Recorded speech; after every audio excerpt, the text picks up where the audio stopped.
one. That was your first memory, right? My earliest memory was of my cat.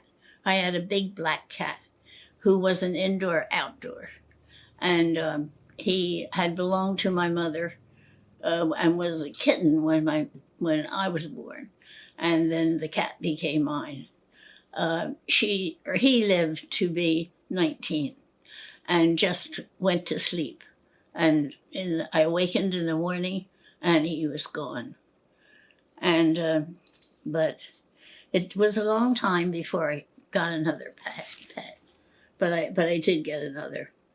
The things that I remember about my mother was that she was a very kind, loving. I can't remember her being angry with me ever. She talked to me about things she didn't like, but never really angry. The two things that were big in her life, one was her church, and the other was the family. They were very important. She belonged to everything that there was to belong to at the church. It was kind of like her life, sort of. She didn't drive, and people picked her up and took her. And I stayed with my grandparents, which I think was probably one of the reasons that I got closer and closer to the grandmother, because I stayed with her a lot when my mother was involved in the church. The things that I remember most about my father was particularly the fact he worked all the time. He was very supportive of my mother's interest in the church. He converted, and in his conversion was extremely involved in the same things at the church that my mother was involved in. He also, his activities, was interested in horticulture, built a greenhouse. His specialty happened to be big chrysanthemums and peonies. And he competed. He would take them to different shows and compete in the show. The other thing was he belonged to the Masons. He also belonged to the Shriners, so that every time there was a parade, we went to the parade. And he was very instrumental in encouraging me to join the Rainbow Girls, and then later join Eastern Star. My mother was not interested in organizations at all. Her thing was definitely the church. But he had both things that he was involved in, and he was very, very involved in the Shriners. And the things that I remember most about my grandparents was that they were very loving. They were always there for me. They did not interfere in my life, which was interesting as compared to my friends. My friends, when we would discuss such things, would say I was so fortunate that their grandparents, unfortunately, had a little bit to say about everything. Mine didn't. They just did their thing, sort of.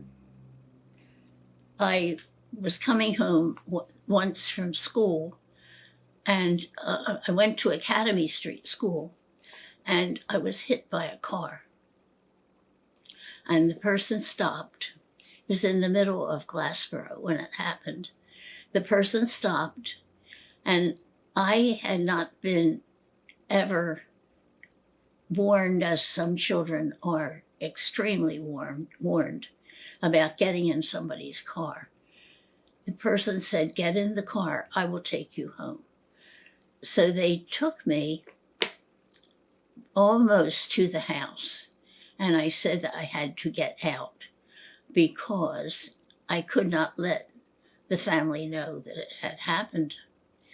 And they let me out of the car, so I was lucky that, and I was not injured badly. Um, my father worked at the Reading Railroad. He was at the Pennsylvania Railroad. My grandfather worked at the Reading. My grandfather was a bookkeeper, and my father was an electrician. This was after the Whitney Glass Works closed in Glassboro. The people in my family, and my mother's family that I remember, because there was only one brother, the rest of the English, when they immigrated, never came. They had immigrated from Liverpool. They originated in Huddersfield, Yorkshire, and nobody else came. However, my great-grandfather, my grandmother's father, came 2 times to see my grandmother to make sure she was all right. So there was a great family interest. That family interest seemed to permeate the rest of the family forever. It's always been a family that supported each other. They were good to each other. Did your grandparents ever go back to England? So they never went back. My mother, 2 times. She happened to figure in somebody's will, so a friend or something, and they left money to my mother, and I can remember that as a child. My mother asking and trying very hard to get my grandmother to go back. She said, "I'll use the money and I'll buy the tickets and we'll go." And she would not go. And whenever we would hear "I'll Take You Home Again, Kathleen" on the radio, we would call her, and she would sit by the radio and listen. We knew that it bothered her, but we knew that probably she couldn't have returned to the States. If she'd ever gone back, she would never have wanted to return. So it's just as well probably that she never ended up going.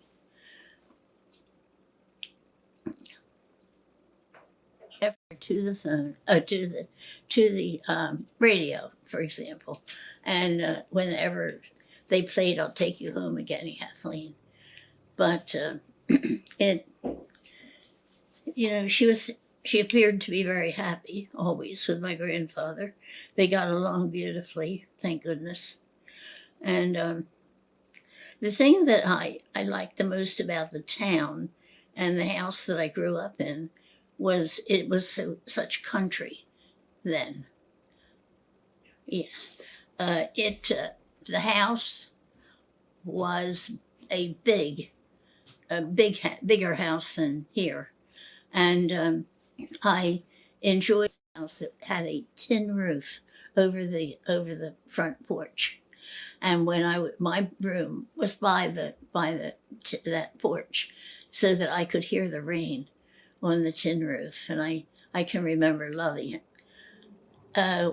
My mother and I walked everywhere because my mother didn't drive.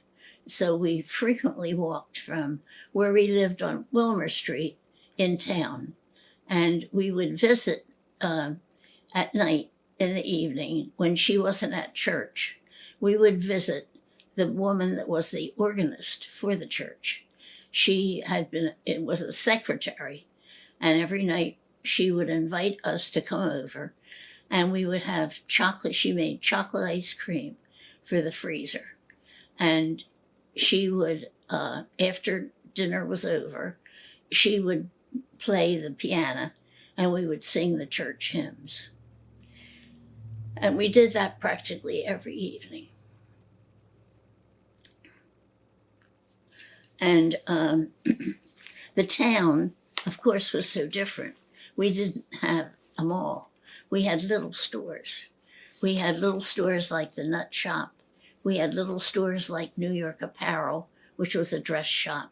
We had Levy's, that was a men's shop.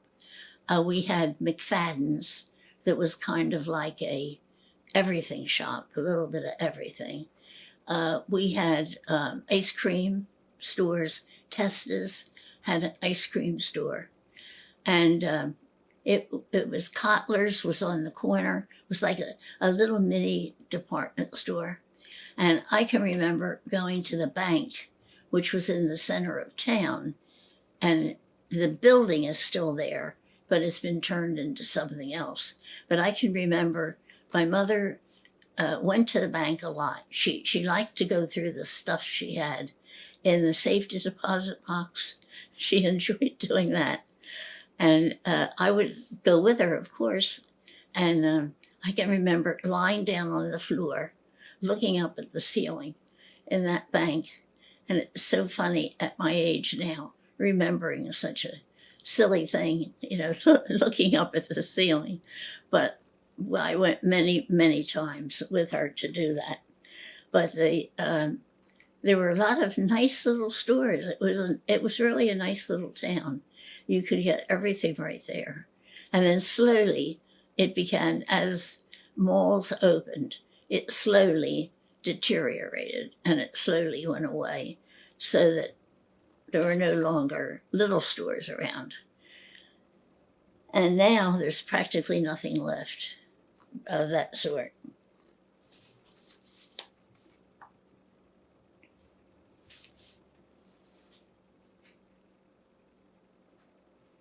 And then it was what's better now than it was in our life. I think the advancement in medicine, some diseases are being eradicated as a result of advancement in medicine. And then I met my husband in school when I was a sophomore, and they had dances on Friday night.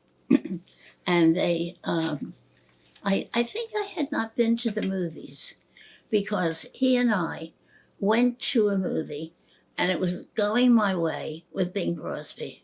There were a lot of things my father did not approve of. And my husband always said I was very deprived. He said it jokingly. He didn't mean it mean, but he said I was very deprived because I wasn't allowed to go to the skating rink. There were so many things that my father, he didn't get mad about, but he just said, no, you can't. And when he said, no, you can't, it meant, no, you can't. He didn't change his mind about anything like that. Did you want to go back and talk a little bit about your dad's family and maybe some of his uncles? Oh, my Uncle Henry. Oh, yes. Oh, my Uncle Henry cut my hair. And Uncle Henry had originally worked at the Whitney Glass Works. And I really loved Uncle Henry. The house they lived in on Wilmer Street, I thought was huge. It wasn't really. But as a child, I thought it was huge. And Uncle Henry had one end of the house. And my grandmother and my great-grandmother lived at the other end of the house. And Uncle Henry would cut my hair.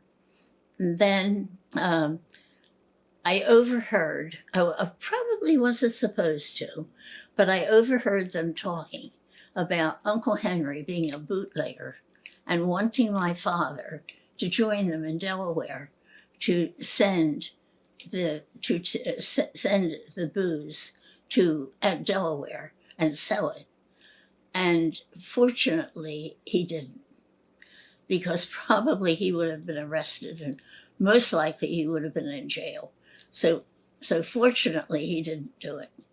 But I have a bottle that a friend gave me that has Uncle Henry's brand on it. So I guess he was reasonably successful. Okay. See what else.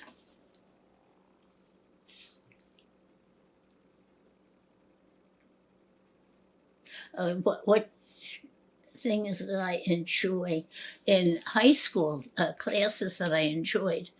I really loved Latin. I had it for 4 years, and my teacher was Helen Elliott.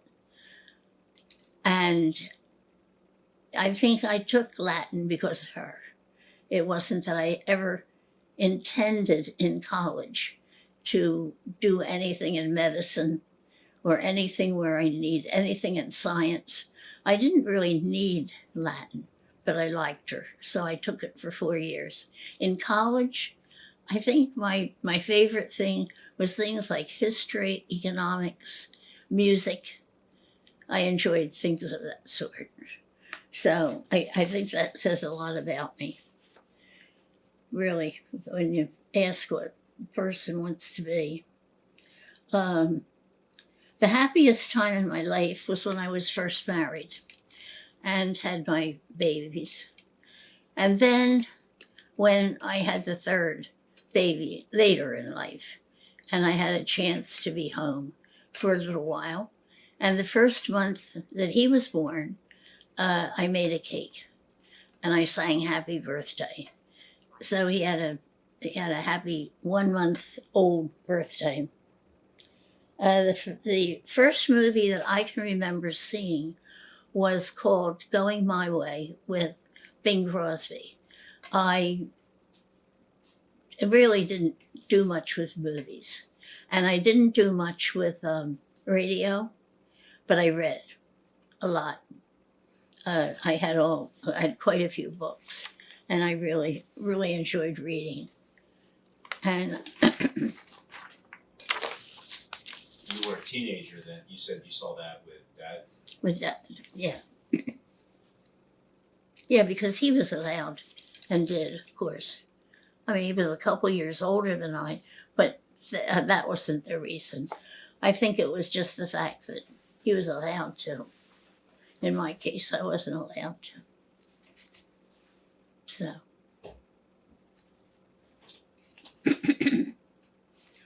All right, let's see. Oh, my first job.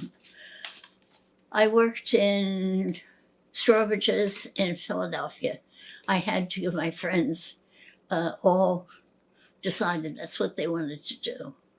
And so some of them worked in banks, and I worked in Strawbridge's. And I did that for a couple of years. And where I didn't make any money, but I worked. I mean, they paid me, but I just didn't really make much. My first pet, was a dog whose name was Daisy. And Daisy had been born at Dr. Lodge in Pittman, had Daisy's mother. And the mother got out, became pregnant, and had dogs that they couldn't determine exactly what kind they were. And so they had them just available if you wanted to take it. So my mother and father got me Daisy.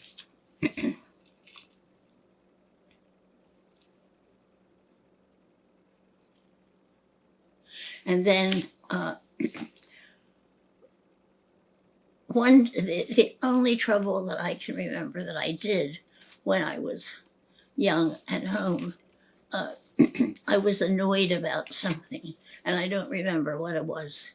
Annoyed. Probably my father said no, I couldn't do it, because that was kind of a favorite thing to tell me, no, you can't do it. And so I kicked, and my shoe went through the window in my bedroom, and it broke the window.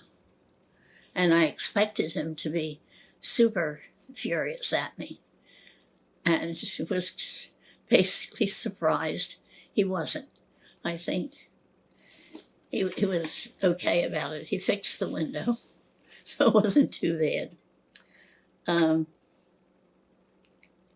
The depression was different for me because my grandfather was working, bought my clothes, paid for the food in the house. I didn't have to worry about anything of that nature. The only thing that I remember about it is people would come to the door and ask for food. And my grandmother would make scrambled eggs, that was the big thing. Scrambled eggs, toast, and coffee. And I was warned not to go out. I can remember that. I wasn't allowed out in the backyard. And they would sit and eat, and there was always somebody having something to eat in the backyard. One of my children said that he thought there was probably even maybe some indication on the electric light pole that indicated to people that it was a place they could stop, that it was a place they were allowed to have food, because it was a time when people were hungry, and some people had it very hard. The way that I felt about the hippies and Vietnam War was that with the war, the hippies, it didn't bother me. It was just a way of life. It's nothing as compared to some of the things that are going on now. The Vietnam War, I never understood. I didn't approve of. I wanted us to get out. I couldn't see why we were there. I couldn't understand why we stayed as long as we stayed when we were there. And it was something that I even think about today, how hard that was for the people that went in the war from our country, how difficult that must have been for their family, who maybe they didn't know why their sons or fathers went. Like if I didn't understand it, they must have been even more difficult for people like that. The difference of then in the 1940s and now is that we have gone a little wild. We're losing sight of some of the decent things in life, and it's too bad. It's all happening the way it's happening, and hopefully it'll straighten out and things will be a little bit different. But it is a different world. My husband taught me how to drive, and my first car was a Ford. And I didn't have it for very long because it had what was called a cracked block. So I had to get rid of it. And when I got rid of it, I bought a car that was a VW. And they sold them from the backyard of the people that owned the VW agency in the Elmer area. And I bought it, and the two children that I had then, and my husband and I, took many trips in that little VW around the country. The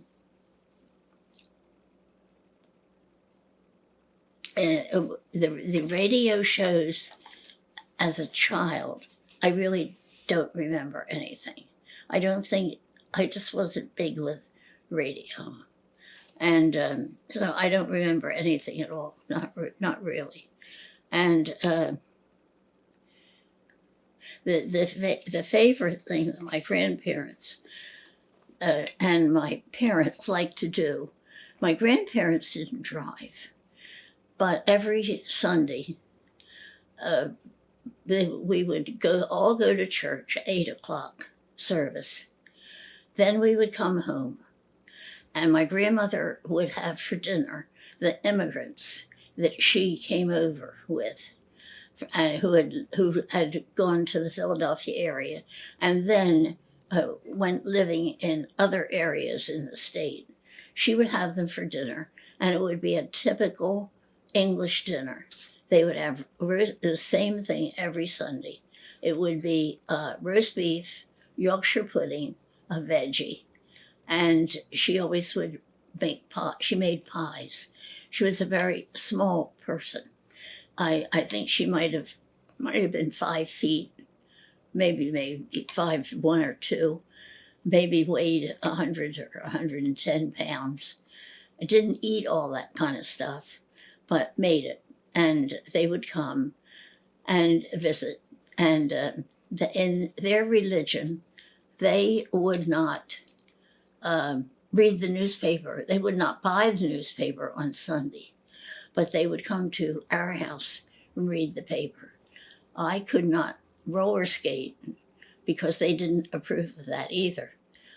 In the summer, they would return all this and invite me. And I would go, they would take me into Ocean City because they didn't live too far from Ocean City. And, I can remember, it's really interesting because I can remember going from where they lived on the train across the water into Ocean City. So I really have to find out more about that. But I'm sure that I'm right that I did that, but I would do that every summer. I'd go and stay with them. So that was a nice experience.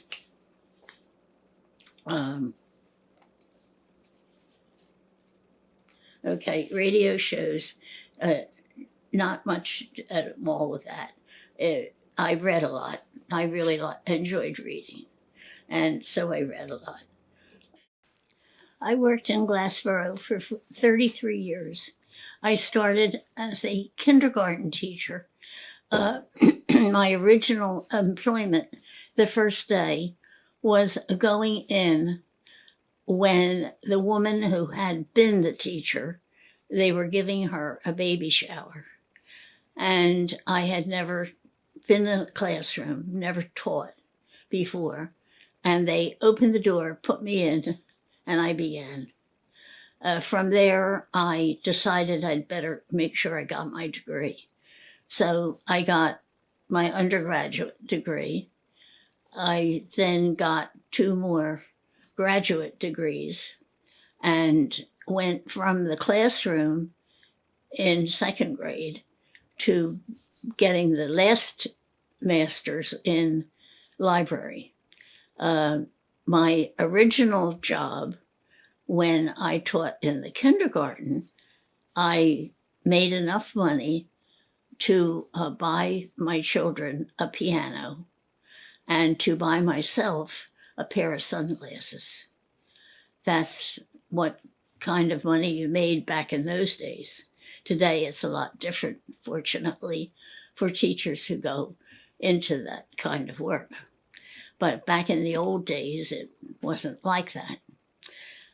But I enjoyed it, and it's good to be happy on your job and like what you do. I'll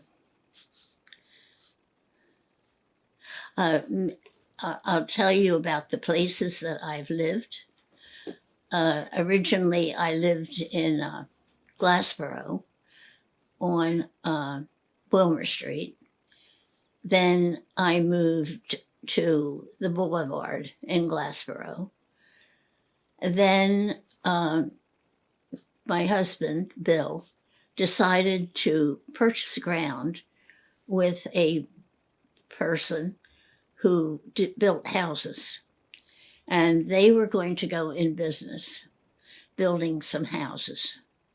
So he bought the ground on Lehigh Road. And after he purchased it in his name, the person he was going into business with decided not to do it. So he was left with the ground, and he sold off the lots. We built on one, and he sold off the others. We then decided, as time went on, we would move to Woodbury. So we went to Woodbury and bought a condo. And it was basically a very nice condo and very, very lovely neighbors at the condo. was really nice people. But it was a place where I guess I was particularly, I felt too far from everything I liked, which was maybe silly, but we moved again when we had the opportunity to move to the farm where his family all had frontage on the road. And so we got an acre of ground and put a little house there. We did that in 1988. And it was a very good move. It was probably the happiest place that I've ever lived. And we also, he built a house in Cape May Point, and he loved renting. He enjoyed business, and he was very happy renting in Cape May Point. He was very happy renting on Lehigh Road. I wouldn't say that I was, but he was, and he ran it. I didn't have to get involved if I didn't want to. So he took care of everything. The only thing I did, I kept the books for the income tax. But other than that, I wasn't deeply involved. I guess I didn't tell you about my vacations.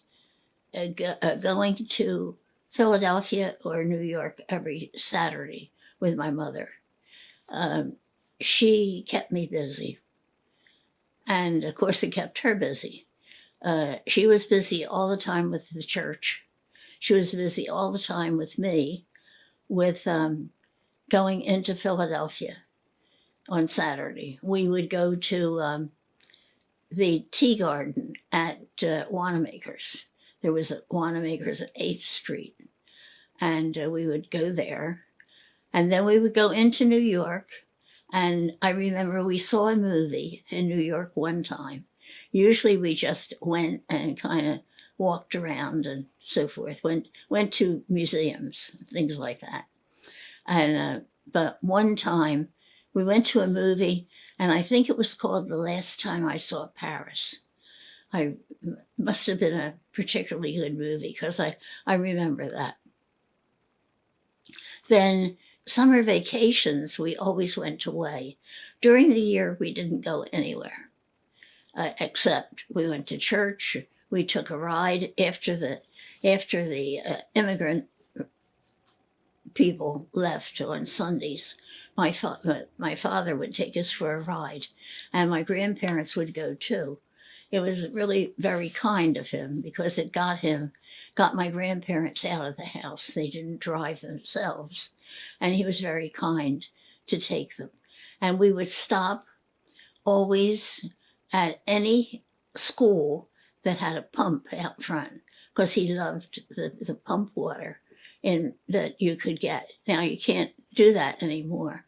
But I remember the last one that he would go to was in Ewan, which is up the road and around the corner from me now.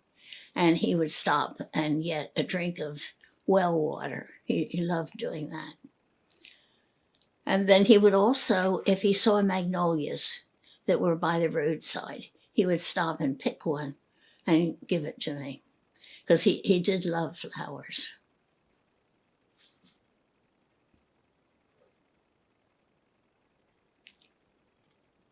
Did you have any special friends throughout your life? Well, yes, and I had friends who now, unfortunately, there's not many of them left.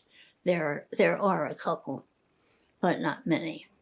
My friend, one of my friends, taught me how to ride a bike, and that was my friend Marilyn. Taught me how to ride a bike, and we would go to Lake Gilman, and you could go. You didn't have to be a member; you could just go. And she did a lot with teaching me how to swim. I had lessons. My mother had me take all kind of lessons. I had ballet lessons. I had tap dancing lessons. I had piano lessons. I had swimming lessons. I had boating lessons. I didn't do too good. I never got the boat into the dock where you were supposed to. Never did good with swimming because I wouldn't put my face in the water. But the other ballet and the tap dancing, I did pretty good. I remember that when the lesson was over, all of us would have to get down, put our head down, and sing Somewhere Over the Rainbow.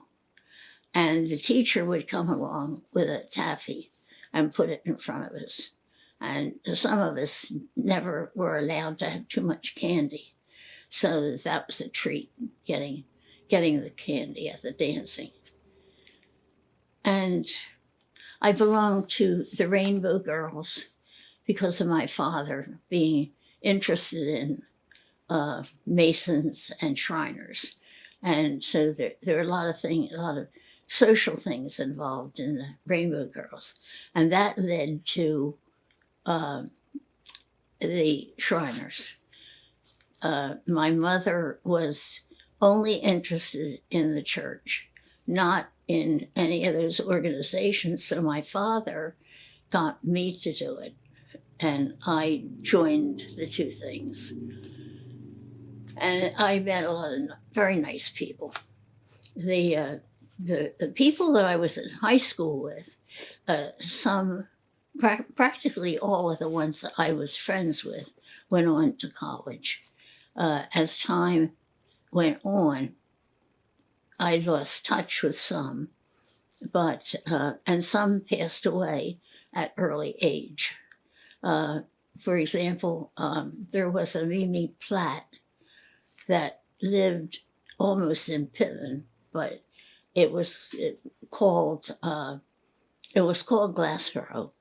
And shortly after we graduated high school, I think she started University of Penn, but she passed away. Joanne Roniger was another. Her parents were artists, and we were all friends.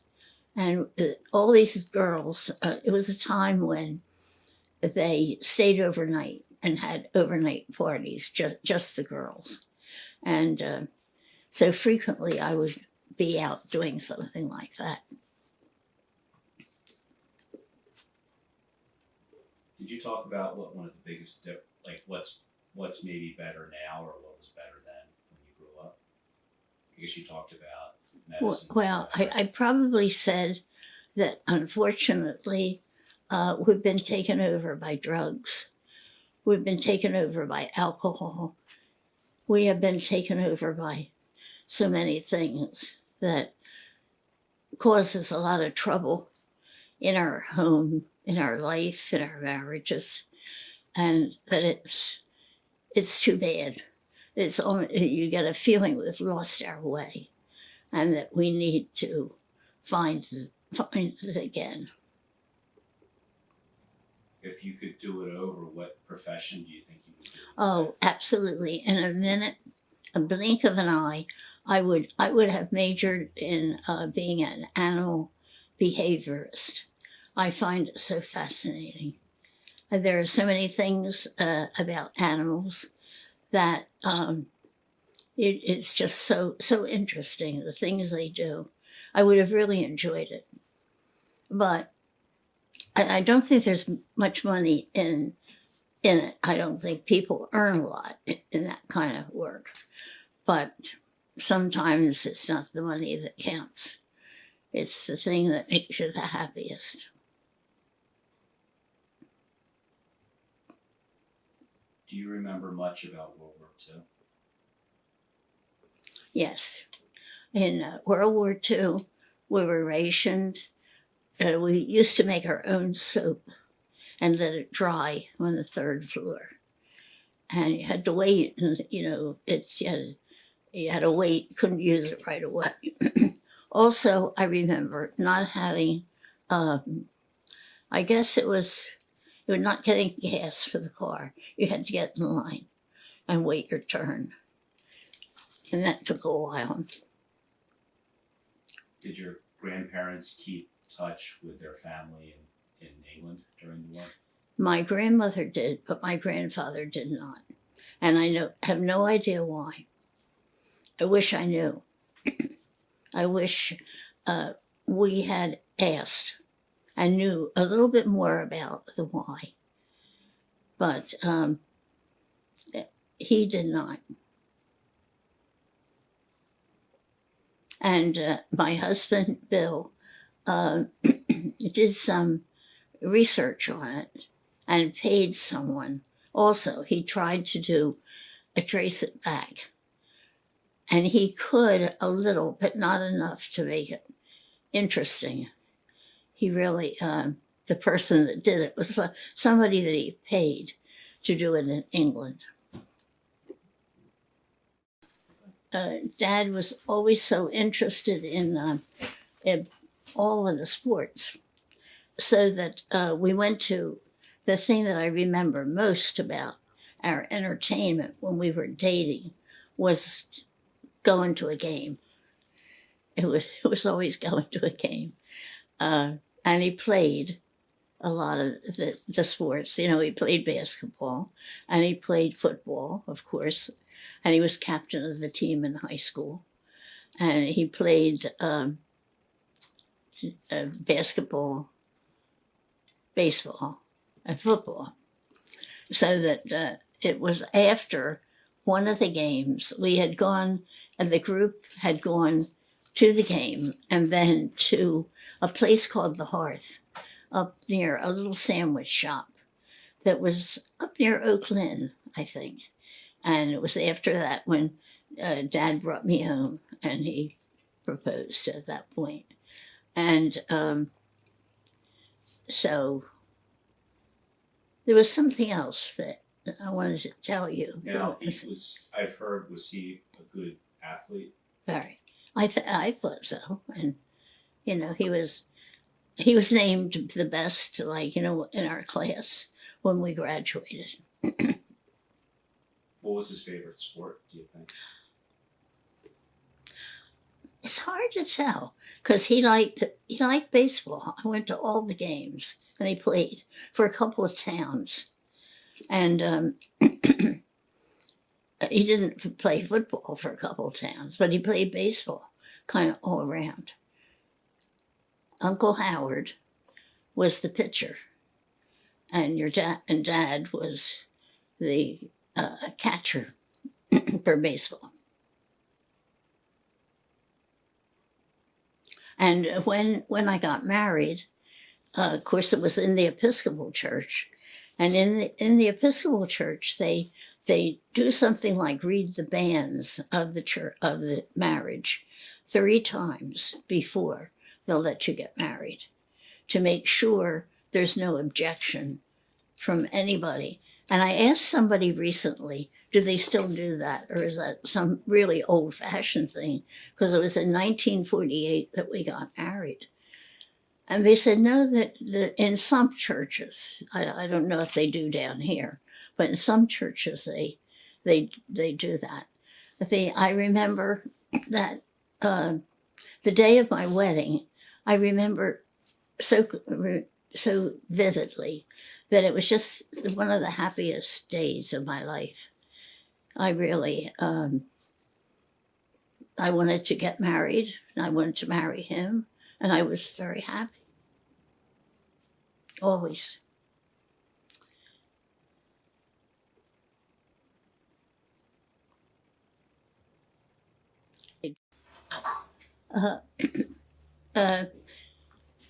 Tad's family, there were a lot of them. And for me, it was a wonderful experience because I didn't have much family. And I really, I've treasured the relationship I have had with them. My sister-in-law is the last one left. All the other sister-in-laws are gone. Other sisters are gone. Other brothers brother-in-laws. Everybody's gone. And now my sister-in-law lives near me, next door, kind of. And I see her all the time. She either comes or she calls me on the phone or she comes and sits. Like this morning, she came and she sat and we talked. And Which sister-in-law? Louise, she she goes to the church in Richwood, and I go there with her when I can. Of course, now neither one of us are going because of the virus. We listen and watch on TV. And we participate in other. They have activities, and we participate where we can. So that's worked out nice. When the others were alive, we would get together, of course, when the various holidays, and it made it very nice for my children to. I thought it was nice for them to have that closeness with all the cousins and so forth. And in fact, now one of the cousins is doing all my yard work and is really just doing a terrific job with that. What do you remember about Dad's parents? Dad's mother was one of the most hardworking people that I ever knew in my whole life. She was the woman on the farm. And in those days, they ate 3 meals a day. And everybody sat down and ate. It was like breakfast, lunch, and dinner. And she cooked for all of them. And just really was a very unusual person. Not too many people that I've ever known, really. I can't think of anybody else I've known that worked as hard during her lifetime as she. But as she got older and needed somebody to return it to her for everything she had done, they did. She no longer drove, and they all said to her, well, we didn't want you to drive anymore and have the car, but we'll see to it that you get to go where you have to go. So, yeah, she was a great lady. About Dad's father? He was a good man. His father was a good man. My husband thought the world of him. Particularly, they looked alike, and they didn't exactly act alike, but they looked alike. And Bill was very, very fond of his father. I think if you can say such a thing, that there's one of your children that particularly thinks the world of you, I would say that he thought the world. He was the one that really thought the world of his father. The others probably loved him too, but Bill really did love his father. Now his brothers, what kind of things did he do with his brothers? Well, they played baseball together. They played cards together, like on a Saturday night. All the cousins would get together. He had quite a big thing going with the cousins, and they were in our wedding. His brother plus the cousins. And one of the cousins is still alive. I think he might be. I think he's 4 years older than I. He might be 96. Who's that? Jim. Jim. And he lives, Jim Wolfbrand. And he lives with his son, his one son, living. And He lives with him. So it's he was down here until last year, and he would go. I would see him on Sunday at church. He used to go to Glassboro, and then he goes to Richwood. And the brother became a Methodist minister.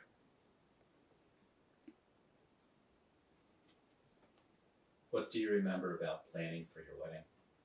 That way. About planning for your wedding and the party after? Well, the people that were in my wedding was two people were from my childhood. My childhood, like all the way back to kindergarten childhood. And the third person was a person that I met when I worked in Strawbridge's as a kid. And she was my maid of honor. And then I became her maid of honor. Then she named her first child for me. Who was that? Jean Angler. And who were the other ladies in your wedding? Marilyn Plaskett was one of the bridesmaids. And the other one was Jean Watson Shearer. And who were the men in the wedding? Howard, Jim, and George. Howard, the brother. Jim and George, I could be wrong about the best man. I'm not sure. I'd have to look at the picture. Yeah. It could have been Uncle Aud. He passed away from pancreatic cancer quite a number of years ago. And when he did, Bill and I went to visit all the time. He was very family oriented. When I first got married, I said to him, I'm so lucky that I married into such a family with so many, having nobody myself.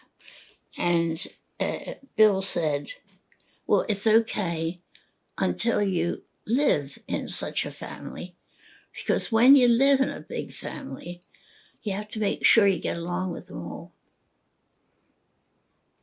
He wasn't as impressed with big family as I was, because I didn't have anybody. So all of whom were nice people, went roller skating. But I couldn't do that. You died one later. And then the other thing was, in Pittman, they had a racetrack back there somewhere. And your dad could not understand why I had never been to the racetrack. Because, they were, all the relatives were big with sports, and they were big with the racetrack. Did you ever go on the boardwalk at Alcyon Lake when you were? Oh, no. I didn't know any of that. No, he told me all about it, but I wasn't allowed to do that. So if you had advice for your grandchildren and your great-grandchildren, like what things would you want them to know, either about you or what would your advice be? You're not taping me. You're taping, yeah. Yeah. Oh. Well, I think one of the things that's important in their life, and I think it goes to show, because they all seem to be going in the right direction, which is they go to church and they are living that kind of life that's influenced by their belief in God and their belief in church. I think it has a great effect on people in general. And if they don't do it, they're lacking something. It seems to me, like Aunt Louise and I will often say, how do people ever face certain things if they can't talk to God, if they can't ask to God to be kind of with them? That God's busy with all the people that he has to answer and talk to, but it's just the comfort of knowing. And I think for young people, it's a comfort of knowing.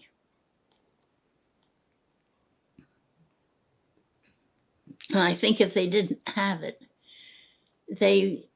it would show. It would come out eventually. All the unrest in the world and among people, if they only did have some strong faith in something, they would be different.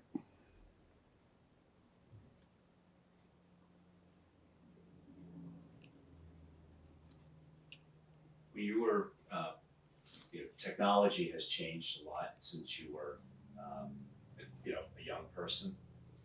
What technology do you think has been really good, and what do you think has been really bad?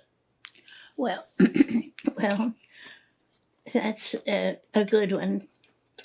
The technology of the computer has been wonderful and helpful.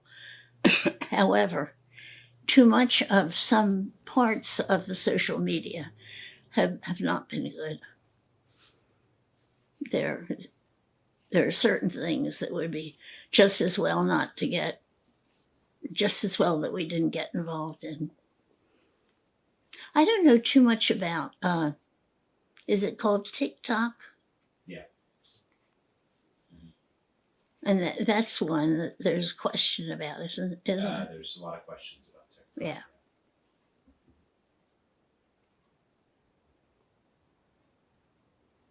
Maybe you could talk a little bit about, you went to church a lot as a child, and then maybe talk about, how it's different now when you go and different places you went to church. Well, as a child, I was involved. I was involved as a young married person. And in moving, as much as I did, I lost going to the church I had gone to as a child. I lost a lot of it. It would intermittently come back. I attended, of course, in Glassboro, I joined, I was christened. I joined. I belonged to a couple of organizations.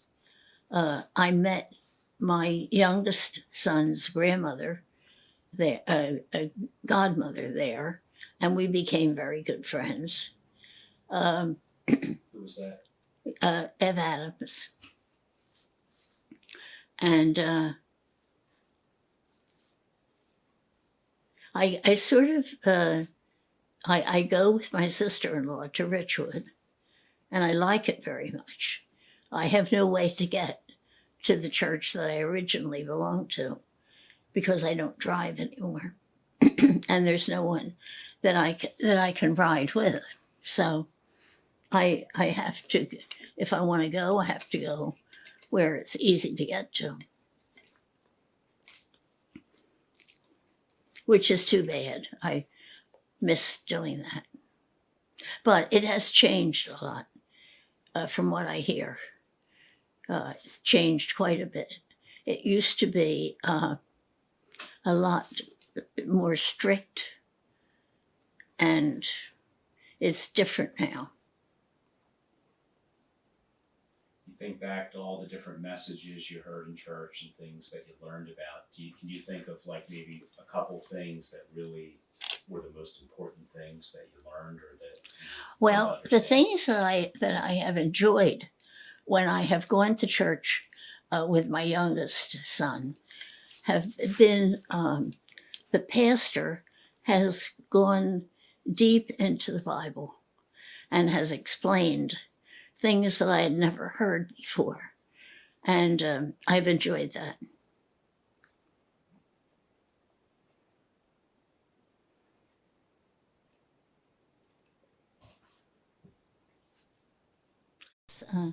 Maybe he was like a lot of husbands anyhow, but he was protective. And if I did something wrong, like for example, I never kept the checkbook very good. And I remember one time I didn't keep the checkbook very good. And he had to, basically didn't have to, but he did. He went to the bank and he explained, he defended me. He was like that. Another time we rented a place in, I guess it was, I don't know what the name of the beach was. It was outside of Sea Isle. And I rented the place. And it was terrible after we got there. And we had paid. And and he was so kind. And he said, don't worry about it. We have all the luggage with us. You were with us also, Andrew. And he said, don't worry about it. We're going to get back in the car. I'm going to get the money back. And we're going to go to Cape Hatteras. So we did. How do you get the money back? I have no idea. I was there, but I don't know what he said. Probably said something and they took pity on him and decided to give it back. But it was not a very nice place. I think I saw it advertised in the paper, and it wasn't the greatest place. What, once your kids were older, like what things did you like to do with Dad? Like what were some of the fun things that you did? We took nice little trips, just he and I. We went to dinner with friends frequently, a little group of 8 or 10 of us. And we would try new and different places that nobody had ever been, but had read about and looked interesting, and would do it. And then we used to have little dinner parties frequently. And we'd take turns, the little group that we kind of went around with. And that was very nice. We had a good time doing that. If you think back different trips that you took, like what was your favorite trip? And maybe you could talk a little bit about one you took as a teenager and then maybe one after that. Well, as a teenager, and before I met Bill, my father in the summer would drive us to Avalon. That was for some reason, that was a place they liked especially. So we would frequently do that. When I got older and married, he and I would go to, a variety, the Smoky Mountains, into the Poconos a lot. We'd go a lot into the Poconos. Later, when he had passed away and I took trips, I would go to places like Bar Harbor, Maine, and Florida frequently with a friend whose church took trips. And when the church took trips, they invited me to go. And so frequently I went to Florida. And that was nice. And we went to New Orleans, and we went to Miami, and all the South Beach, all the places you go in Florida. And then much, much later, I started to go to Europe with another group of friends. And I did, Bill and I did Ireland together because he was researching the family that he thinks came from Scotland and came down from Scotland into Ireland. In my case, my relatives on my father's side were from Alsace-Lorraine and also from Ireland. But he never traced them coming from Scotland to Ireland. That was your dad's, I know your mom's family was English. Right. Your dad's family, were they German or Irish? Well, see, they came, the father's family came from Alsace-Lorraine, and that's that little part of France that's sort of a little bit south of Paris. And it used to go back and forth between Germany and France. I don't know if it was political or if they actually had wars, but it would go back and forth. And my father had said he was from Alsace-Lorraine. And then it was true because my daughter Bonnie gave me as a gift research from the Ancestry.com to let me know that really he was really from Alsace-Lorraine. Talking about trips, do you remember much from taking a trip across the country with your parents when you were in high school? Well, yes, I remember because of course it was on the train. We slept on the train, and I remember, stopping off. We had lunch in Colorado Springs, and during the lunch, a person, the last name was Abbott, and he came from Glassboro, and there he was in the restaurant. And it just seemed so unusual to be, that there in a place like that, in a restaurant in Colorado Springs, and there he is. Yeah, I remember that part. But I remember the beauty of the country. I remember it very much. I enjoyed going to, I went to Vegas once, and it really, Vegas has more than you would think. You don't have to go to Vegas to gamble. We didn't, the people that I went with, we didn't gamble, but we toured, and there was a lot to see, we thought. The dam and the canyon, everything like that. Do you remember much from taking your senior trip in high school? Yes. Yes, I remember getting on the train in Glassboro, which, they actually had a train track that went through the town. And the train came, and we all got on the train. And I was with my friends. I roomed with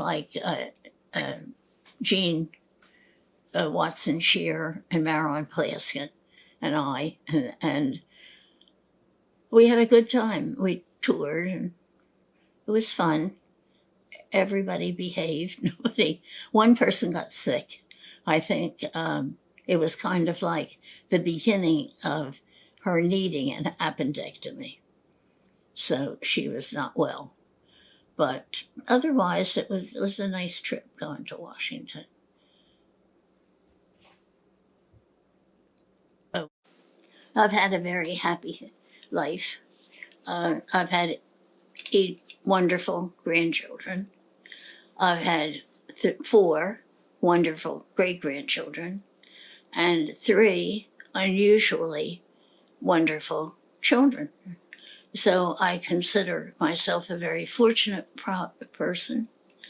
I can't really think of anything I would have changed much if I had a chance to do it over and change it. Because it's been a good, wonderful life. And I love where I live. I love the house.